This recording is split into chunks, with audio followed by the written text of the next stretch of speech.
Yes, it's that time of year again, conference championship season, and the ETSU Buccaneers are right in the middle of all those title conversations. I'm Parker Schwartz, and welcome inside another edition of Buc Update Central. This is the weekly highlight show that takes you through the landscape of ETSU athletics action. All right, here's what we have for this week. The women's soccer team in Johnson City for the Southern Conference quarterfinals, coming off a big win against the Furman Paladins. We also have the men's soccer team with a resounding finish to their regular season, and volleyball and football back at it as well. Without further ado, it's Bo Oshani and the men's soccer team in Macon, Georgia. The Bucs a chance for first in the SoCon. They would have to go through UNCG and Mercer, starting at home with the Spartans. It's Bucs backing Bucs Day and Senior Night.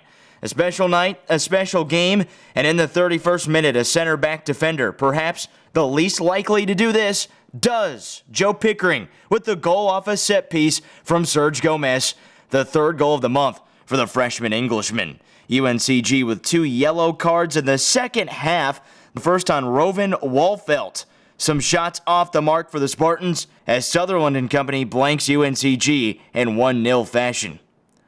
That means if the Bucs win here in Macon, they win the regular season title. Did not start well though. Third minute, the Bears Ian Antley from the top of the box, and it's 1-0 Mercer. An equalizer for ETSU, Fletcher Ackern fed by Cameron Woodfin, an unstoppable force for the blue and gold. It's tied now in the second half. And for a while this looked like the decisive strike, Jordan Duru following the free kick, and the Bears claim another lead. If it already wasn't exciting enough, the 2014 SoCon Player of the Year off another Woodfin helper zeroes in, and we're back to square one.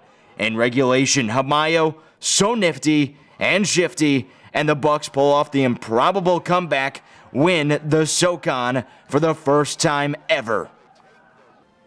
Before we go to the women's soccer tournament game, we step into Brooks. Volleyball hasn't lost at home in 2016, facing Wofford for the second time this season. First set, the Terriers jump out to a 10-2 advantage, but the Bucs would settle down, scoring 17 of the next 23 points, a 9-0 run, with Christian Favre at the service line as the Bucs go up a set. In the second stanza, Haley Aguilar, a service ace, followed by a big kill from sophomore Mariah McBartland.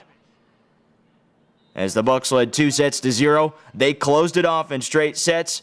It's sweep number 13 of the season for the blue and gold, who would fall to UNCG the next day 3-1, with the Bucs still atop the SoCon with 4 matches to go in the regular season.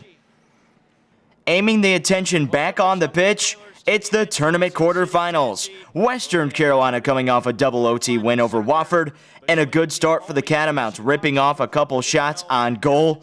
No damage though. And then that was when ETSU revved up with this 1-2-3 combo. Bruce to Goldoni on a backheel flick sets up senior Molly Collinson, who bats it home. 1-0 Bucs.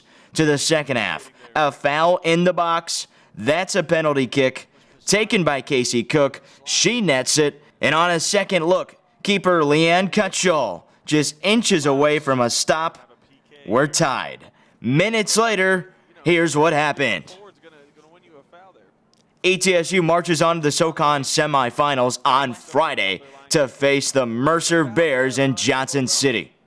In Charleston, South Carolina, football against number 5 Citadel. A 45-10 loss, but a SoCon Defensive Player of the Week for Paul Hunter, who picked up 2 fumbles against a normally sure-handed Bulldogs team. Hunter also with 11 tackles to pace the Bucs. ETSU had a touchdown, the first of his career for former linebacker Hayden Hill.